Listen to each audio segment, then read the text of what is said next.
Alright guys, as you can see on your screen, we will be talking about the defensive defenseman build today, and specifically the defensive defenseman build that I use. My normal build is offensive defenseman, it always will be, but whenever I get frustrated with that build and just want to play kind of simple, I switch to this build, which works really well.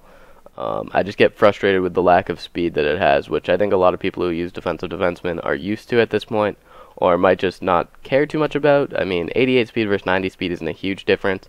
It's just speed is everything in this game, so for me, I prefer offensive, but I do use this build. I've used it about for 30 games this year, maybe 40, somewhere in that range. But yeah, let's get into it. 78 deking, 80 hand-eye. I need to max out deking because, again, avoiding forecheckers is huge. But like I said, I do play simple with this build. 78 deking doesn't really let me do too much. And yeah, so I'm not really trying to make huge plays with the deking, but it's just something you need to be able to move your stick as quickly as possible to avoid forecheckers. 88 passing, 80 puck control. Pretty decent shot with 90 and 81. Unfortunately, the accuracy isn't higher, the cap for it, but it is high enough that you will hit the net for the most part. It's just not as good as an offensive defenseman in that regard. But as you can expect, an offensive defenseman is going to have better offensive attributes. Now, the defensive attributes are crazy. The 95 caps on defensive awareness and stick checking allow you to do a lot. So, stick checking at 95, you basically feel like the most overpowered stick checker in the world. You can stick check anyone from anywhere. You can, like, everything's a one poke. So, that's why I enjoy using this build. If I'm in position and I hit the poke check button, the puck is off the dude's stick every single time. And versus an offensive defenseman where you can be in position and occasionally you'll miss the poke check, or like they'll get the puck back off the poke check, which is annoying, but with 95 stick checking that almost never happens. And then defensive awareness, it helps you pick off passes and stuff, so you get different like animations in the defensive zone, I guess. So you are able to pick off more passes, and you like put your stick up to block passes and stuff like that, like block saucer passes and shit. So that's nice, and then you have decent body checking and aggressiveness, so you can lay a hit every once in a while. But the reason I use this build isn't to hit very hard, it's just to change it up from my normal build. 90 acceleration, 88 agility, 88 speed, that's where the frustration comes in. You don't have as much speed, and that can lead to issues if you're playing against faster forwards. 93 strength is pretty damn good.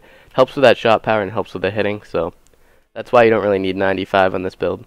88 endurance, just so you have a slow player to begin with, you don't want him to be even slower when he's tired, so that's why I max out endurance to prevent any possibility of my player being tired at any point during the game. 78 durability, same type of deal. I don't go to 90 or anything like that, but I don't want to injure my player, because if my player gets injured, then he's even slower than 88 speed, and that's just not what you want. And then 80 balance, because it's not vitally important, but you don't want to fall down if you have the puck. If you get a slight bump from behind, you want to be able to keep the puck and not fall down. I feel like everyone can agree with that. Then +7 on both slap shots, +7 stick check, +12 on all the skating boosts, so agility, acceleration, and speed, +12 strength, and +7 deking. So that's what I've got going on in the boost section, and let's go into size and weight. For me, this is, like I said, a build I use to switch it up for my offensive defenseman when I'm kind of frustrated with how I'm playing with the offensive defenseman. I just want to play simpler, just want to shut it down defensively. So I use the exact same size and weight on this defensive defenseman as I do on my offensive defenseman, which, I mean, a lot of people might say, oh, well, you're an offensive defenseman, you should be smaller, stuff like that. And the defensive defenseman should be able to hit, he should be bigger. So if you personally want to use a bigger player, I would recommend like 6'2", 205, maybe 6'2", 190 if you want to be a little bit quicker. But for me, the 6', 182 build works really well. You're able to play really good defensively. You don't really go for too many hits with this type of size. You still are able to hit people, so don't think you can't hit people with this build. But for me, it's just so I can play with a different build and play better defensively and play simpler. But I don't really want to change up my size too much. So I use 6', 182. You could try 6'2", 205, something like that if you want to hit. But it's a pretty solid build either way, that just in my opinion. The stick, as always, regular flex and low for a defenseman. And for skate, 13 inches, again, just as every one of my builds. So definitely try this build out at both 6 foot and 6'2" if you want to try a bigger player. And let me know how it goes for you. And drop a like on the video if you did enjoy this build. I'm trying to get away from player builds in the future once I get all of them out there. They're more informational videos, and I want to be a little bit more entertaining and do some different type of stuff.